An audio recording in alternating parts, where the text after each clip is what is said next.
First of all, the T-shirts. I am moving on, and one of the things that I'd like to do is to pass along about 160 T-shirts that I happen to have at my home.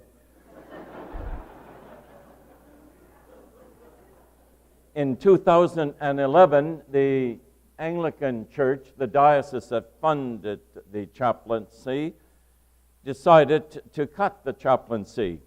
And a letter from the bishop of that year, 2011, suggested that the antiquated worship of the chapel was not relevant to the contemporary.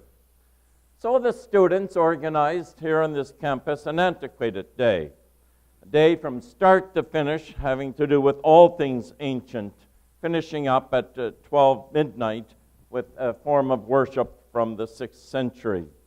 And there was lots of Dylan. So those T-shirts, please take them, and the Dylan is on the back. And I do have an extra large for our director this year.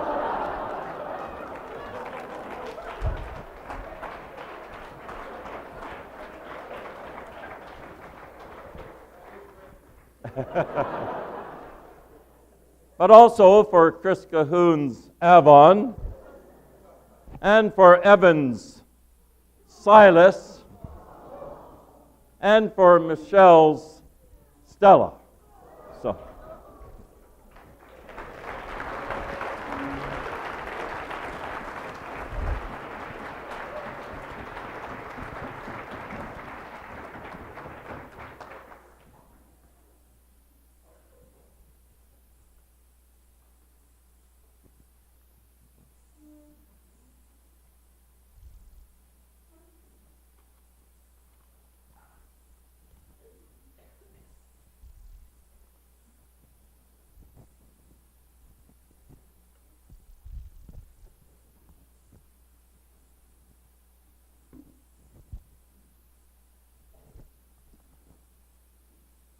I want to sincerely thank Neil for his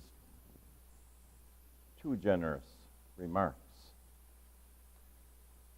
Some of you will know that I sit at his feet at every opportunity. And I am more than honored to have been asked to deliver this lecture. I'm not an academic. I'm certainly not a philosopher. For 42 years, I have sat in FYP lectures, as you have this year. And as I am introduced to the thinking of others, I am ever discovering more about myself and thus discovering my freedom. What a privilege it has been for me to sit here. I continue to be a student, and not a good student at that. I am an original thinker only in this sense, that I get excited about the notion of seeking the first principles of reality. And I am grateful to be on that journey with others who are also seeking the origin of things. To enter into the thinking of another, be it Homer, Aeschylus, Plato, Aristotle, Anselm, Dante, Descartes, Kant, Simone Weil, is to recollect more deeply who we are. I'm quite happy to have their ideas and actual words as the furniture of my mind, insofar as they help me understand better how to love the world. Every FYP lecture I have heard since 1976 has caused that furniture to shift around, if ever so slightly. Over the years, I've also heard a number of FYP final lectures, and three in particular stand out for me. Robert Krauss in 1981, Henry Roper in 1998, and Stephen Burns in 2006. Each of these final FYP lectures contained a real argument. Dr. Krauss showed how the shifting views of the relation of poetry to philosophy is a dominant theme that links all the texts we study in FYP since before Socrates. And yesterday, Dr. Brandeis introduced that fascinating subject to you. Dr. Roper argued that an uncritical acceptance of postmodern thinking cannot bear the weight of Western intellectual tradition. And Dr. Burns argued that at our death there is simply nothing. He suggested how anticipation of that eternal silence is not to be feared, but embraced as precisely that which gives meaning to our lives. Well, what can I possibly contribute? I'm pretty sure that Dr. Robertson's greatest fear is that I would just talk about myself, and that is exactly what I'm going to do. In an attempt to gather together a few themes of your 5th year, I'm going to speak of my life as a very local maritime boy who became a FYP student in 1976 and has remained a local maritime boy ever since. On the one hand, there's something about the intellectual and spiritual community of Kings that has profoundly affected my way of being in the world. And on the other hand, I'm just a maritime boy. Taking Augustine's Confessions as my model, I must begin my story way, way back. I'm a maritimer, born in St. John, New Brunswick, in the Salvation Army Home for Unwed Mothers. There were some 30 or so of these homes across Canada in the 1950s. Most girls, to use the language of the day, were there because of the social stigma in the 50s. Abortion was illegal. Families did not want extended family, friends, and neighbors to know about the unwed pregnant daughter. My mom was married at the time, but simply too poor to deliver a child in the hospital. Wonder if you have any idea of post-World War II urban poverty. Life certainly had an urgency about it, and it was not boring. Violence or the threat of violence met you around every corner, both in the home and on the street. I don't remember a lot of guns around my home, but there were a lot of knives. You would never know when a friend would come up to you on the street and simply smash you in the face with his fist, as a group watched at a distance, jumping up and down with glee. The gang had bullied him into either doing this to his friend or else having the living you-know-what kicked out of him. As David Adams Richards writes, there is no worse flaw in man's character than that of wanting to belong. I suggest also that the opposite is true, that there is no worse flaw than never wanting to belong. Nevertheless, many weekends were sweet, literally, for me, because of some of my elementary schoolmates regularly would come and stay with me. With a $2 bill, they were brown, that we would spend on hordes of penny candy, so their mums could work uninterrupted all weekend in the whorehouses across the street on Station Street. My dad was our dentist, in that when we had toothaches, which happened very often, we just had to suffer it until he eventually removed the tooth. Dentists cost money we didn't have. My dad was our barber. Don't think anything romantic in what I'm saying. I hated the hot and cold running cockroaches, getting up early in the morning for my paper route and finding the rats that had been caught in the traps overnight, having my head washed with stove oil yet again as a home remedy to get rid of head lice, and being so cold in the wintertime that a film of ice would form on the water glass beside our bed. Yes, our bed. For a number of years, there were at least 3 of us, full grown, who slept in the same bed, head to foot. Before I went to school, somehow my mom had taught me how to read, but there was nothing to read.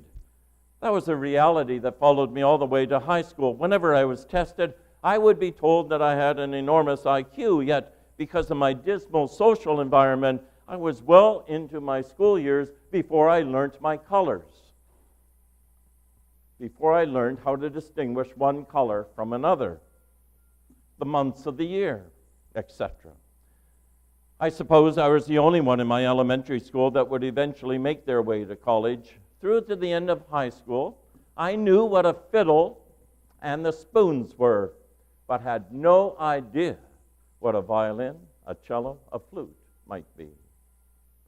So you will not be surprised when I tell you that I interpreted the world in terms of class struggle. Although my dad, with a grade 2 rural Nova Scotia education, would have supported Trump all the way, Get the thought out of your mind that he was an ignoramus. He would not have been duped by Trump, but he would have more despised the celebrity-supported middle-class entitlement oligarchy of the Democratic Party. Nor would he have been surprised at the patronizing and arrogant snobbery that suddenly was released following Trump's election, in the condescension that the American middle-class university, media, and celebrity culture has for the poor, ignorant, well-meaning, uneducated, and unenlightened underclass. You've been introduced to the Marxist analysis of history. In my youth, class struggle was the only way to make sense of the forces that shaped my reality. When I was 13 years old, I got my hands on an old shortwave radio, and I would listen every evening to Radio Moscow. In 1967 was the 50th anniversary of the Bolshevik Revolution in Russia. In February 1917, armed with Lenin's recently published book, State and Revolution, demonstrators clamoring for bread took to the streets in the Russian capital of Petrograd, now St. Petersburg. In November that year, the Bolsheviks seized political power. The arguments of Lenin's State and Revolution became a practical guide to Russia's working class throughout 1917 and in succeeding years. At any rate, Radio Moscow invited listeners to participate in an essay writing contest on the anniversary. I remember the title of the essay solicited. When did I first hear about Lenin and what he means to me today? I won a commemorative book of beautiful Russian stamps. Before I left high school, I became involved in organizing throughout New Brunswick the Marxist-Leninist Party of Canada. Not to be confused with the historic Communist Party in Canada, founded in 1921. The Montreal-based Marxist-Leninist sided with China and rebelled against the revisionism of Soviet leader Nikita Khrushchev. Thus, I carried with me throughout high school Mao's little red book, if you can see it there, which contains quotations from Mao. On the inside cover was the slogan, "Workers of the world, unite." In the mid-1960s, it became essentially an unofficial requirement for every Chinese citizen to own, to read, and to carry this book at all times during the great proletarian Cultural Revolution. The Cultural Revolution lasted only 10 years until Mao died in 1976. His closest supporters were tried and convicted of treason. They were interesting times. Recollect your lecture on Marx, and you'll be able to get a flavor of the Marxist-Leninist Party of Canada from how its constitution begins. The Communist Party of Canada, Marxist-Leninist, as distinguished from the revisionist Communist Party of Canada, is the political party of the proletariat. Its basic program of the Communist Party of Canada, Marxist-Leninist, is to complete the mass democratic anti-imperialist revolution, whereby the first stage toward the total overthrow of the bourgeoisie and all other exploiting classes will be accomplished, and the dictatorship of the proletariat in place of the dictatorship of the bourgeoisie is established, and the historic era of continuing class struggle under the dictatorship of the proletariat is inaugurated, leading to the final victory of socialism over capitalism. The ultimate aim of the party is the realization of communism. Mao thought is Marxist-Leninist of our era, in which imperialism is heading for total collapse and socialism is advancing to worldwide victory. In case you were wondering, despite my tirelessly crisscrossing the province in a classic Volkswagen van with a few other advanced members of the proletariat, Marxist-Leninist Maoist ideology never really took hold in the backwaters of New Brunswick. But such was my world when I was finishing high school. I particularly remember the evening of 4 May 1970. 5 or 6 of us Pinkos. We were thrilled every time someone would call us Pinko commie bastards. That was the phrase used from the McCarthy era because it meant someone was paying attention, but it really didn't happen that often. Anyway, 4 or 5 of us were huddled around the radio for hours on end, hanging on every word as the news came bit by bit of the shooting of unarmed college students by members of the Ohio National Guard at Kent State University during a mass protest against the bombing of Cambodia by United States military forces. 28 guardsmen fired approximately 67 rounds over a period of 13 seconds, killing 4 students and wounding 9 others. Some of you will know Neil Young's song, Ohio, composed to memorialize that event. One more thing. For some reason, it wasn't until I entered high school that I realized that people read books cover to cover for pleasure. I had never read a book. It never occurred to me. I had read bits of textbooks, manifestos, carried around Mao's little red book, memorized facts for tests in school, copied information out of reference books for projects. But I remember the time and place in St. John High School when I first became aware of the notion of actually reading a book. I was off to the races. I read voraciously, not at home, of course, but at the St. John Free Public Library. Everything I read confirmed the Marxist-Leninist, Maoist, materialist view of history. The dystopian novels such as George Orwell's 1984 and Animal Farm, Huxley's Brave New World, Ray Bradbury's Fahrenheit 451, Viktor Frankl's Man's Search for Meaning, Hannah Arendt's Eichmann in Jerusalem. I read about Malcolm X, the novel Black Like Me, the Black Panthers. As I was reading these books, I was watching on television the riots in Detroit and the Vietnam protests. The one book that was different was Tolkien's Lord of the Rings. When I came to the end of the trilogy, I simply started again. There was something different here. Not just escapism, but an actual world I wanted to inhabit. A world that I did inhabit. But then off to college, not yet to King's. At Acadia, I discovered texts that expanded my understanding of the cultural forces that had shaped me. Although I studied modern philosophy from Descartes to the 20th century Anglo-American analytic tradition, I especially discovered myself fully formed in the writings of Ludwig Feuerbach, Soren Kierkegaard, and Friedrich Nietzsche. In each, I simply recognized myself. You were very briefly introduced to Feuerbach in your lecture on Marx. One of the great surprises when I arrived in 1976 was the absence of Feuerbach in the curriculum. In the 42 years I have been a FYP student, there has never been a full lecture on Feuerbach. I consider Feuerbach to be an essential turn into the contemporary philosophical spirit, our secular culture.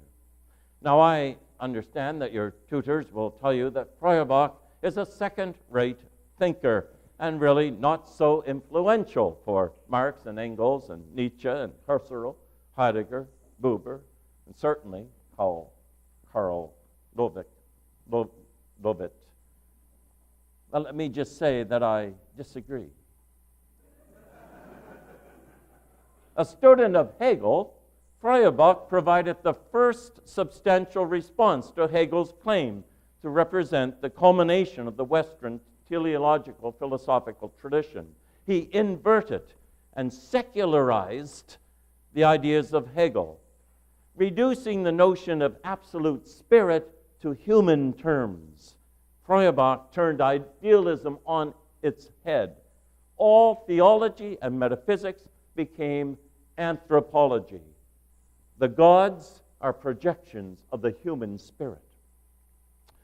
Feuerbach anticipates the increasing secularization of the West, suggesting in the early 1840s that the hidden truth of Christianity is finally about to be realized in the form of an atheistic humanism that renounces the fantastical consolations of religion in order to embrace the historical tasks of human self-realization in the creation of the political and cultural institutions that are conducive to it.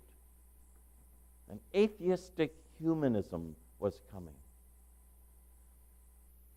Marx depended very much on Feuerbach for his own criticism of Hegelian philosophy.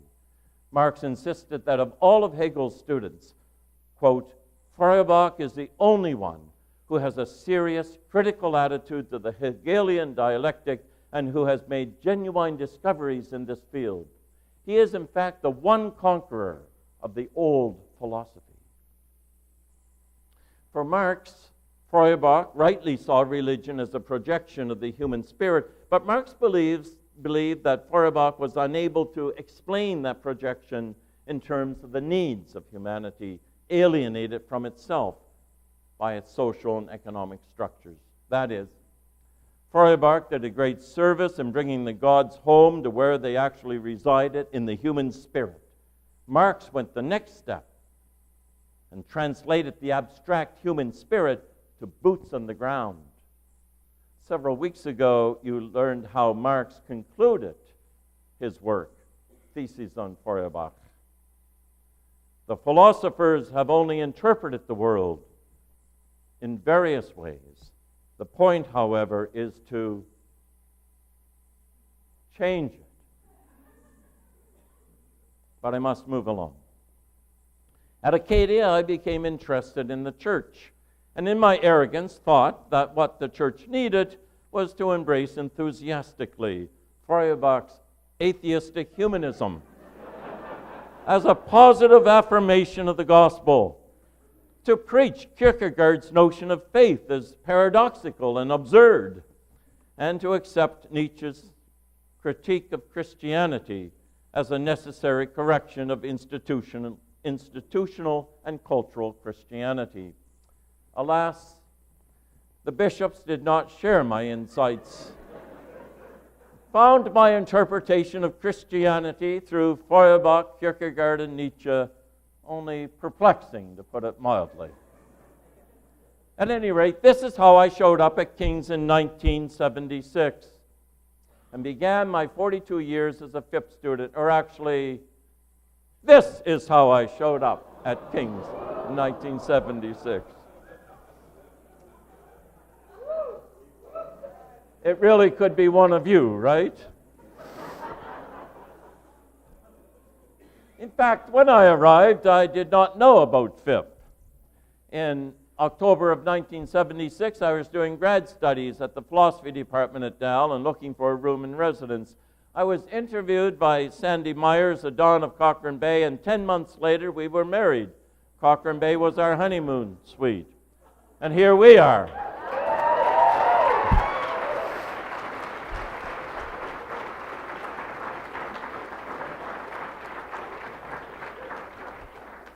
And yes, I can remember our very first kiss. Think of Paolo and Francesca, Circle 2, Canto 5 of the Inferno. We did no more reading that day.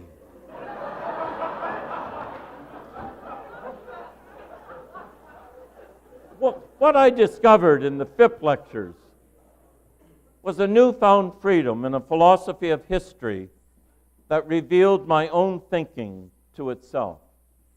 What I discovered here is a philosophy of history that revealed my own thinking to myself. Over the years, some texts have changed, but Homer, the Greek tragic and comic poets, Plato, Aristotle, the Old Testament, Virgil, Augustine, Dante, Descartes, Kant, Nietzsche, these have all remained the staple. In its convocation address, given in 2007, on the occasion of his being made an honorary doctor, Dr. Robert Krauss said, "Recollection is the fundamental task of education. It must make what is sensibly past or hidden clear and contemporary for intellect. It must evoke the past, recent and remote, so far as possible in all its fullness and coherence, so as to make of it the nutriment of present memory, to establish thus the perspective, the substantial dimension of the present, fleeting moment. The past is always and inevitably here. And our choice is only whether to possess it consciously in recollection or to possess it in the form of unreflective prejudice, devoid of understanding." What more precise description of FYP could there be? And what better apologia could there be for FYP? There's no doubt that when I arrived at King's, I felt I held my prejudices unreflectedly, devoid of understanding, an individual knowing no limits, compare Nietzsche, and thus tortured by the open-endedness of being. But here I was introduced to a notion of recollection, in which I discovered my own thinking. And in a critical sense, this is what FYP is all about. You have been introduced to a history of ideas, and those ideas have become your own. But FYP is more than that. The foundation year was begun in 1972 so that we might come to an understanding of our contemporary world. Your lecturers and tutors have struggled to make the past present to your reflection, not only so that you may share its intellectual achievement, but that this year of study might uncover what was both hidden to you, yet active and effectual in you. The past is always here. Our choice is to possess it consciously in recollection. But back to Thorne, the typical FYP student, the Birdman. What happened during his first years in FYP? He struggled to make sense of it all. As I was introduced to the ancient notion of a cosmos in which human beings have a well-ordered place, the criticism of that tradition in Feuerbach and in Nietzsche and in Heidegger was ever with me. In a way, I did FYP backwards. I began with the text that you ended up with. Section 6 was the lens through which I read the ancient texts for the first time. Thus, at every step along the way, from Homer to Kant, the tradition would have to be adequate to account for the alienation, the anxiety, the nothingness, the absurd, the paradoxical, the sensuous, and the affective side of human experience. I can remember reading the Republic seriously for the first time while I was visiting daily the locked adolescent unit of the local psychiatric hospital, and asking myself each day how the Platonic philosophy accounted for the highly disturbed and uncontrollably violent youth, the beautiful youth that I was befriending, and the psychopaths and the sociopaths. In every text I read, I looked to see, in the words of Feuerbach, if philosophy would, quote, come down from its divine and self-sufficient blissfulness in thought and open its eyes to human misery, unquote. Perhaps that is an unreasonable demand of the text, but nevertheless I encountered here a strand of metaphysics and approach to philosophy that did not meet that demand. Nietzsche and Heidegger continued to ring true in their critique of a certain type of philosophy that described an intellectual inward and upward ascent to the one, but left the world behind. On the other hand, neither did Nietzsche and Heidegger meet that Feuerbachian demand. Whereas Marx and Engels turned the Feuerbachian reduction of theology and metaphysics to anthropology into a historical materialism of class struggle, the turn of Nietzsche and Heidegger led to a subjectivity that did not bear a sense of responsibility for the other, Nietzsche replaces the will to truth with the will to power. Heidegger's deconstruction of subject and object and reality to that of language alone as the house of being leaves us with a vision that everything is relative. As exciting as it had been for me at a certain stage in my journey to believe that we create our own truth and meaning, it was far more liberating for me to discover my own thinking in the history of ideas. That is, to realize that my truth is not mine at all. My truth is not private. FYP caused me to reconsider what I had previously accepted in an unreflective way. Indeed, how different is the relativism of 20th century from Thrasymachus' argument in the first book of the Republic that might is right. Moral values are socially constructed, nothing but the reflection of the interests of particular political communities. And if everything is relative, on what basis can we stand even against the most radical evil of the Holocaust and the ever-increasing instances of genocide of our world? Think of the ethnic cleansing presently happening to the Rohingya in Myanmar. Think of Iceland, a country that has cleansed its nation of persons with intellectual disabilities by killing imperfect fetuses to ensure that that boy that walked across the stage here 10 minutes ago would never have been born. I hope I do not offend by expressing sheer wonderment at Heidegger's moral and intellectual blindness. So, a disembodied philosophy for the intellectual elite would never convince me. A pure subjectivity and relativism ends up in the dungeon of self. One was no better than the other. Both were equally self-indulgent. In fact, Dante would have both in his hell. Because hell for Dante is precisely that separation of knowing and loving. And then I read St. Augustine's Confessions. There in Book 7, Augustine tells us that in the books of the Platonists, he found everything. Everything except for one thing. The Word made sense. The Word made flesh. Logos, sarx. The universal Logos made particular. The transcendent made immanent. Divinity made human. Philosophy incarnated. The Word made flesh satisfied Feuerbach's demand that philosophy come down from its divine and self-sufficient blissfulness in thought and open its eyes to human misery. Our former Dean of Students, Father Nick Hatt, who's with us, lectured to you in the Council of Chalcedon in 451.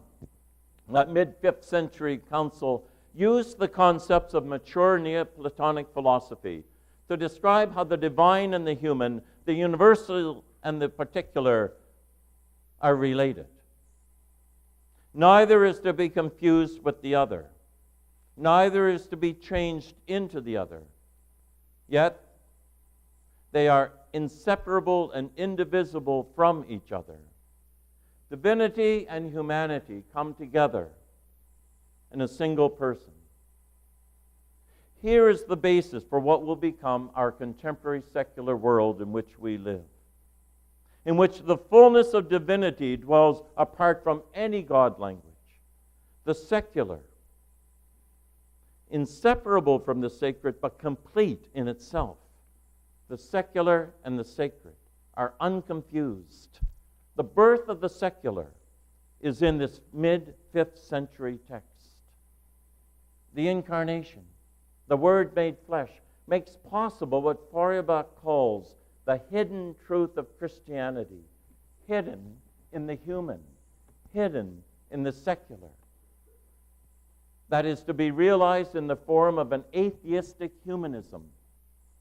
See, the atheistic humanism is precisely the Christianity of Chalcedon.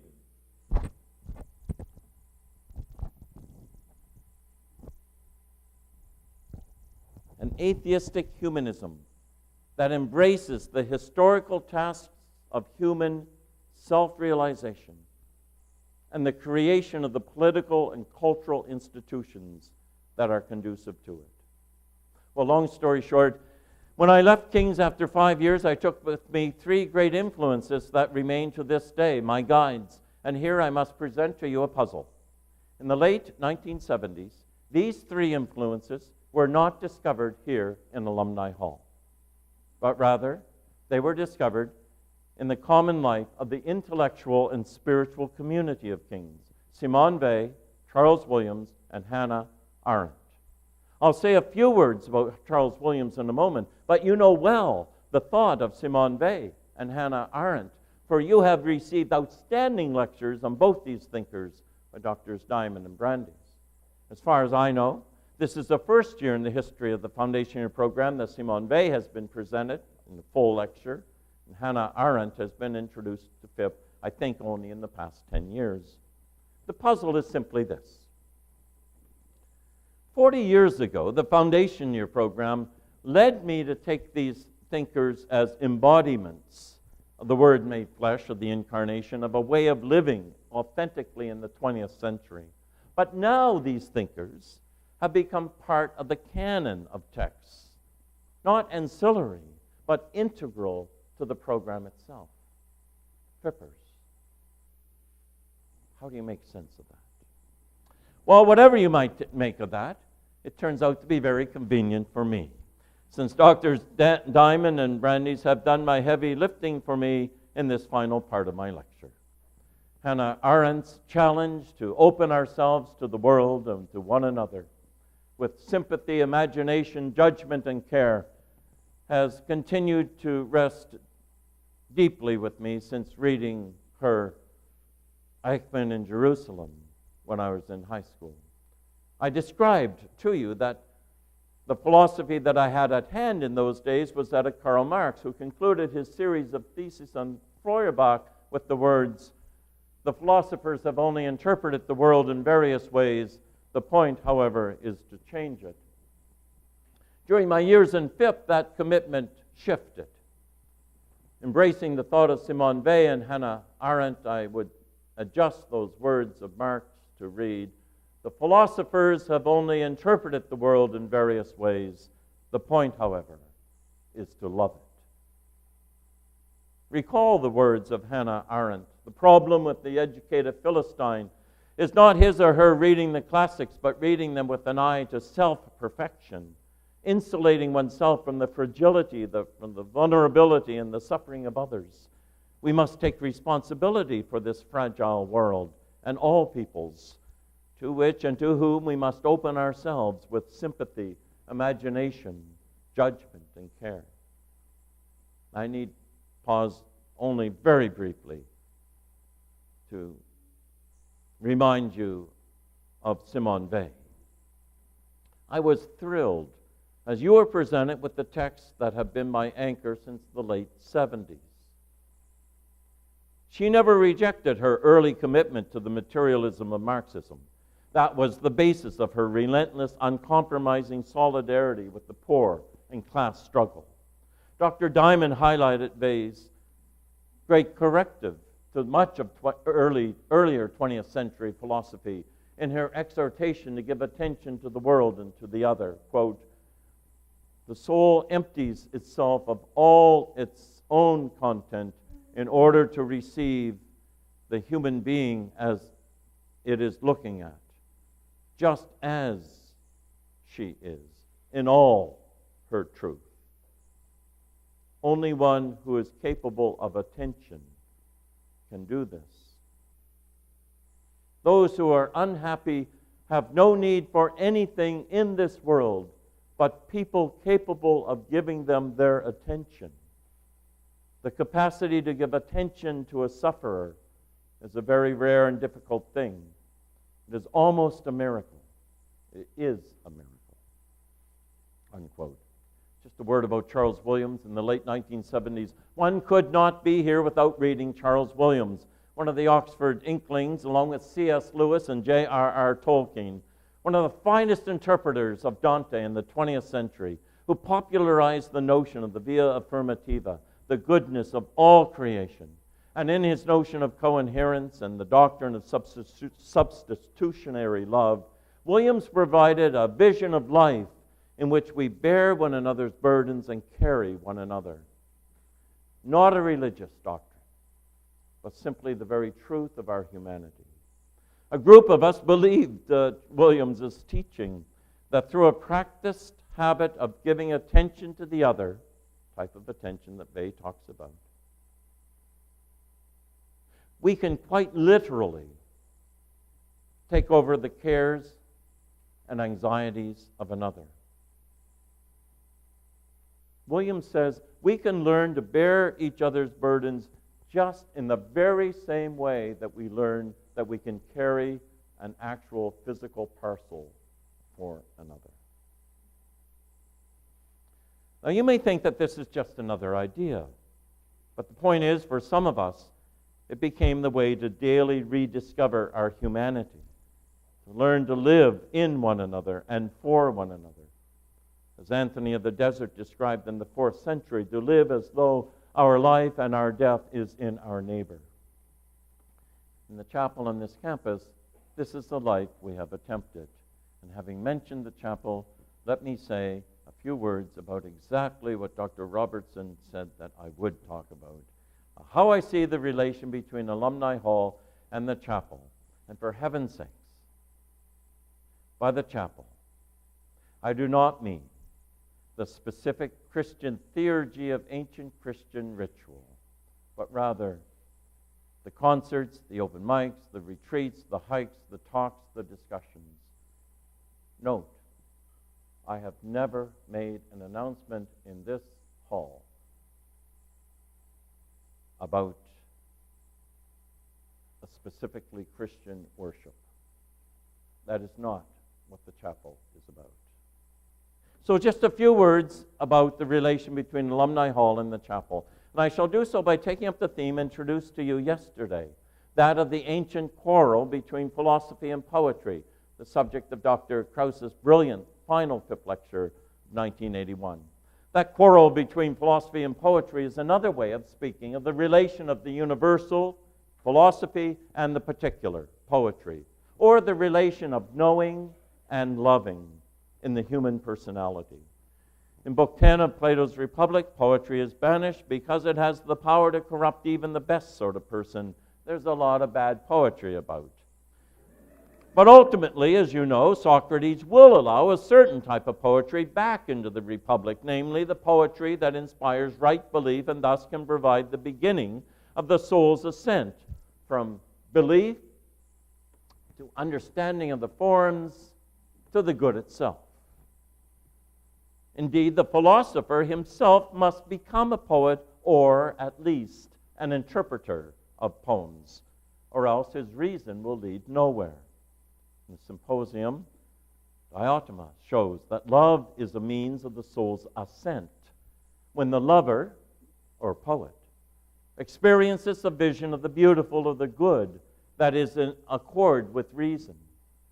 The conclusion of the Republic is just such a philosopher's poem, the myth of error. However way you might tackle the puzzle I put to you a few moments ago, that is, why is it that the thinkers who, for the spiritual community of kings outside the FYP lecture hall in the late 70s, should now have made their way inside to become part of the canon itself, Simone Weil, Hannah Arendt, I take great consolation in this phenomenon. I suggest that it is an endorsement of the close relation between Alumni Hall and the chapel. I do find it quite remarkable that the precise passages of Simone Weil presented to you this year as her most profound contribution to the 20th century humanism have been perhaps the passages most heard in the chapel in the past 13 years. Hannah Arendt has been foundational in shaping community. The great vigil 10 days ago, the theme of my address was simply her specific call for us to take responsibility for the world and for each of us to bear its guilt. Perhaps I'm stretching it, but this indicates to me that FYP unconsciously approves of the mythopoetics of the chapel as precisely that for which there is a need in the Republic, a need in the university, not only to give initial wings to the philosopher, but also to be the mythopoetic forms that embody and carry that philosophy, the philosophy of this place. Alumni Hall and the chapel, knowing and loving, each requiring the other, unconfusedly, unchangeably, yet inseparably and indivisibly. The attention to the other of Simone Weil, the responsibility for the other of Hannah Arendt, the bearing the burdens of the other of Charles Williams. These are virtues and habits of the soul to be practiced.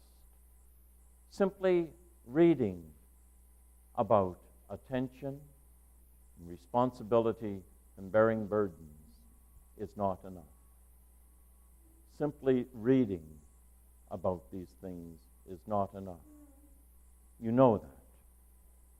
You know the constant sound bites of love, of all of these things,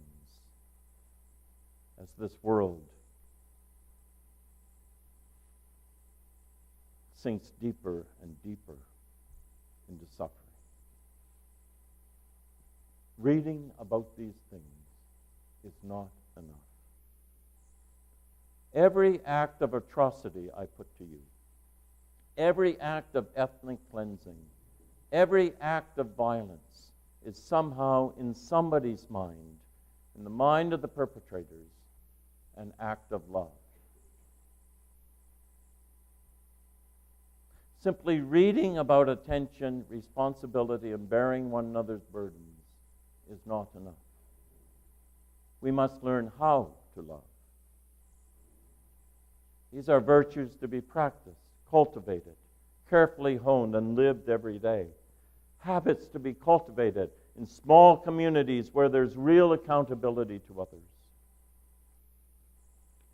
Well, forgive me if I've offended. Finally, I must own up to why I began this lecture the way I did. My friend, Dr. Brandeis, again did my heavy lifting for me yesterday in addressing the issue of identity politics. The reason I began my lecture with that silly autobiographical paragraph was to try to draw a real distinction between me and you. I hope that none of you had a childhood like mine. And in case you did, I thought I was sure to offend with my reference to Trump. I was trying to create a distance. I wonder whether you pushed me away at that point. Be honest. Was there so much distance at that point that you could not give me your true attention? Did you decide that I was not worthy of your attention? Or that you were no longer responsible for my actions, since I thought so different from you? Or that you could not bear my burdens? Or that I could not bear yours?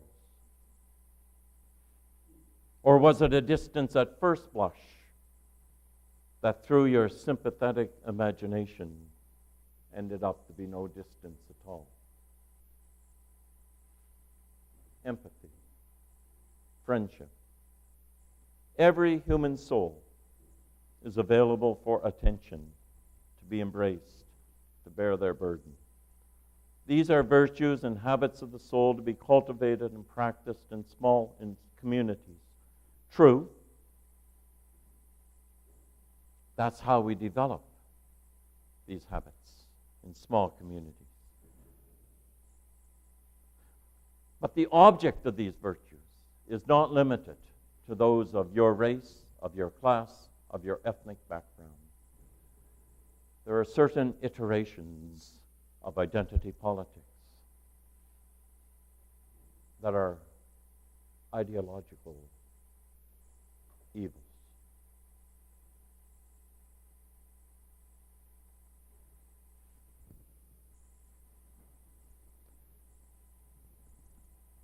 These are beautiful words of W.E.B. Du Bois, that challenge us to be wed with truth and to overcome ideology. In fact, this is perhaps the reading that I most identified with this year. Soul of Black Folk. I sit with Shakespeare, and he winces not. Across the color line I move arm in arm with Balzac and Dumas, where smiling men and welcoming women glide in gilded halls. From out of the caves of evening that swing between the strong-limbed earth and the tracery of stars, I summon Aristotle and Aurelius. And what soul I will, and they all come all graciously, with no scorn or condescension. So wed with truth, I dwell above the veil. Is this the life you grudge us, O knightly America? Is this the life you long to change into the dull red hideousness of Georgia? Are you so afraid lest peering from this high Pisgah between Philistine and Amalekite we sight the promised land? So wed with truth, I dwell above the veil. FYP News earlier this year highlighted the life of Angus Johnson. Yesterday was the first anniversary of his death. He was a great lover and interpreter of Bob Dylan. And for Angus, I'm going to ask Karis now to sing to you the song which is misquoted on the back of your T-shirts.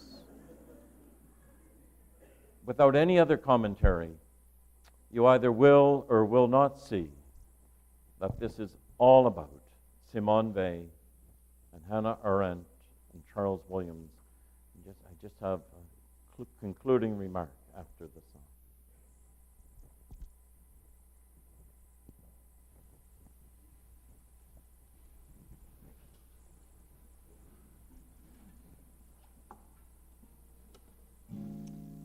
The poem is on the back of the poster on your desk.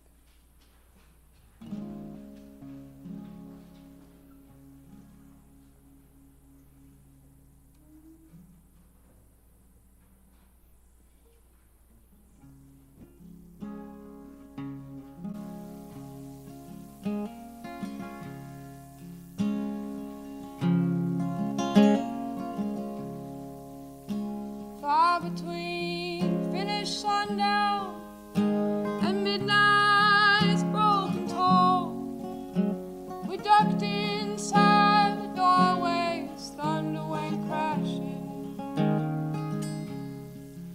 as majestic bells of bolts struck shadows in the sound, seeming to be the chimes of freedom flashing for the warriors whose strength is not to fight, flashing for the refugees on the unarmed road flight, and for each and every underdog soldier in the night.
sky cracked its palms in naked wonder, that the clinging of the church bells blew far into the breeze, leaving only bells of lightning and its thunder, striking for the channel, striking for the kind, striking for the guardians and protectors of the mind, and the poet and the painter far behind his rightful time, and we gazed upon the chimes of freedom flashing in the wild cathedral evening. The rain unraveled tales for the disrobed, faceless forms of no position, tolling for the tongues with no place to bring their thoughts, all down in taken for granted situations, tolling for the deaf and blind, tolling for the mute and the mistreated mateless mother, the mistitled prostitute, for the misdemeanor outlaw, chained and cheated by pursuit, and we gazed upon the chimes of freedom flashing.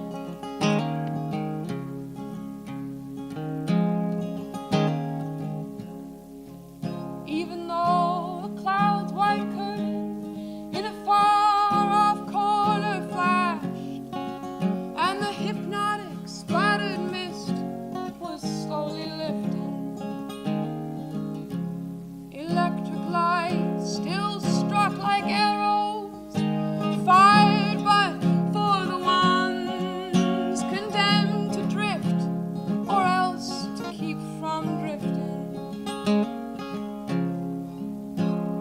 tolling for the searching ones on their speechless seeking trail, for the lonesome-hearted lovers with too personal a tale, and for each unharmful gentle soul misplaced inside a jail, and we gazed upon the chimes of freedom flashing.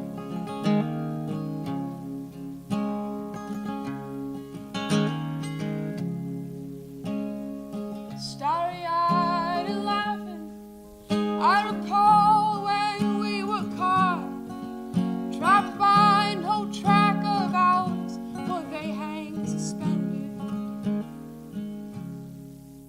As we listen one last time, and we watch with one last look, spellbound and swallowed till the tolling ended,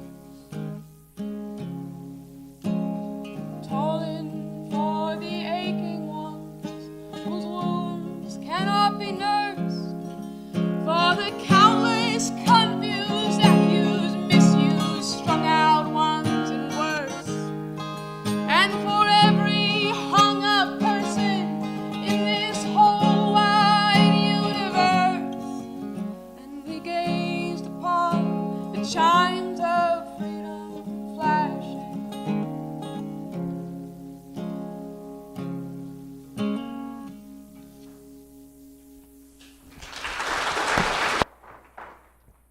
Thank you, Karis. I sincerely hope that this silly presentation of my journey has somehow managed to tie together some themes from this year. I haven't spoken of friendship. I don't think I need to. When I look at you, I see friendship. I see friendship of all sorts and types, and I see my friends. Final word to Frippers. I want you to know how beautiful you are to me. The Chaplain Search Committee interviewed me and asked what I would describe to be the one indispensable quality of a new chaplain. And I said that he or she be open to his or her conversion by you, by the students of this college, by your beauty and your truth and your goodness. That the incoming chaplains see it as his task to help you see, himself see, the sun around which you revolve, the sun that gives us all light in the darkness. I don't know, said Frodo. It came to me then as if I was making it up, but I may have heard it long ago. Certainly it reminds me very much of Bilbo in the last years before he went away. He used often to say that there was only one road, but it was like a great river. Its springs were at every doorstep, and every path was its tributary. It's a dangerous business, Frodo, going out of your door, he used to say. You step into the road and if you don't keep your feet, there's no knowing where you'll be swept off to. Do you realize that this is the very path that goes through Mirkwood, and that if you let it, it might take you to the Lonely Mountain or even farther into worse places? He used to say that on the path outside the front door at Bag End, especially after he had been out for a long walk. A beautiful passage from the Fellowship of the Rings is often quoted, but not in full. It usually concludes with the feel-good part. There's no telling where you'll be swept off to. It doesn't continue to. Do you realize that this is the very path that goes through Mirkwood? And that if you let it, it might take you to the Lonely Mountain or even farther and to worse places? Mirkwood, some of you probably know, Tolkien insisted, was not a made-up place, but is mentioned in the 13th century Icelandic manuscript, the Codex Regius, as that, quote, dark boundary forest, that great forest that divided the land of the Goths from the land of the Huns, unquote. It was a place of fear. And so do I wish you to step on the road and be swept off to places of fear and loneliness and worse? Yes. That's why this college exists. In this college, you have been introduced to the unity of knowing and loving. And that is what this world needs. Love casteth out fear. Love is not a soundbite. It's a fearful and lonely place for so many. Find a small community that practices the giving of attention, the willful taking on the guilt of the whole world, and the bearing of one another's burdens. And then dare to step into the road, be swept off your feet to Mirkwood, the Lonely Mountain, and to worse places.